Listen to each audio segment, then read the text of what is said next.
Why was the Queen so upset about Prince Harry and Meghan Markle's royal wedding? Her purpose for attending the wedding was not so much to celebrate as to follow royal procedure. Given that she had attended the weddings of other members of the royal family, she was aware that the media would be able to spend a lot of time questioning why she had chosen not to attend her grandson's wedding. The numerous instances of royal protocol being disregarded were among the main causes of her ire. First, there was a problem with Meghan's wedding dress. The monarch was said to be unhappy with Meghan's decision to wear a brilliant white designer dress. The Queen was taken aback when Meghan, who was divorced from her 2011 marriage to movie producer Trevor Angleson, showed up wearing an all-white gown. The clothing was too white for a divorced person, the Queen even remarked.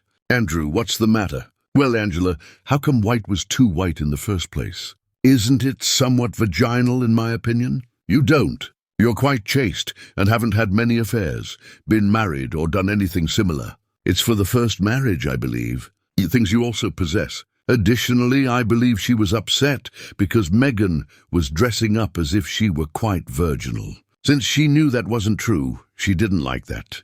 She had a spouse.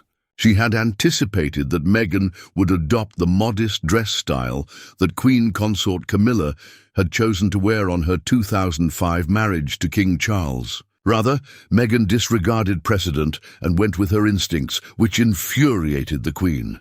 Additionally, Meghan won't reveal her wedding gown. "You're marrying into the royal family, for crying out loud. To gain the Queen's favor, you only reveal your dress to her.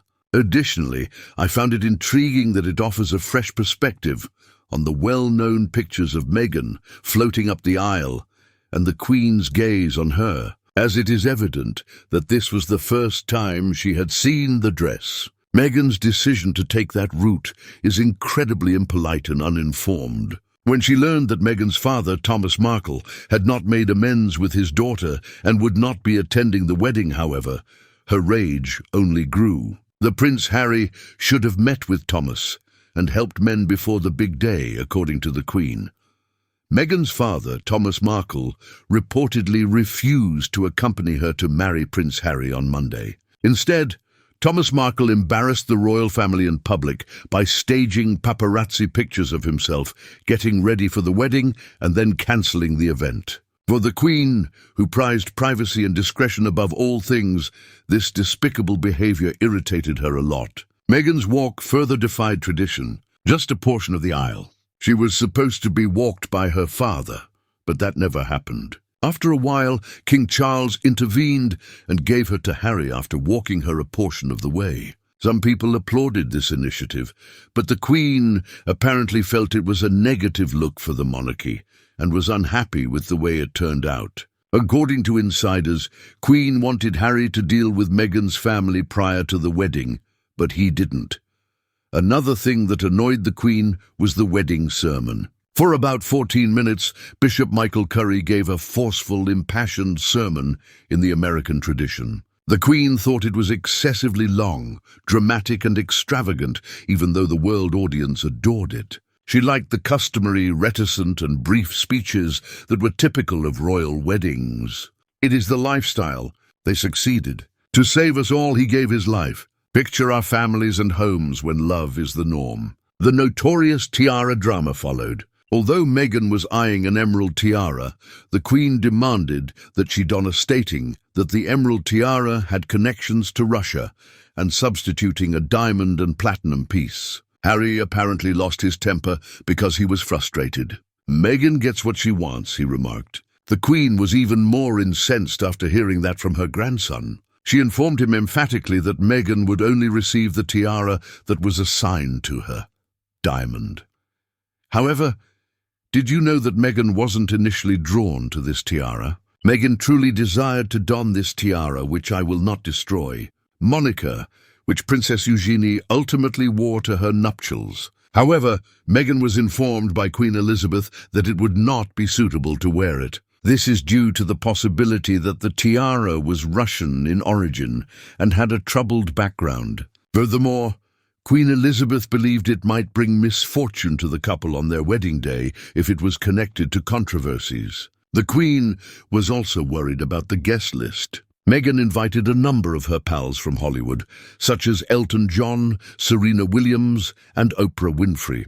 As the Queen thought the event resembled a celebrity gala rather than a royal wedding, but the public perceived it as spectacular. Over 2,600 members of the public are being invited to Meghan Markle and Prince Harry's royal wedding. The Hollywood-dominated guest list ran counter to the Queen's ideal of a royal wedding, which she treasured for discretion and tradition. The price was another consideration. According to reports, the wedding cost over $30 million, with the majority of the costs and security being covered by taxpayers. Despite her enormous fortune, the Queen was believed to be dissatisfied with such extravagant spending during a period when many British people were having financial difficulties. Behind the scenes, palace employees also voiced their displeasure with Meghan and Harry's lack of cooperation. The workforce was irritated by their last-minute alterations and never-ending demands.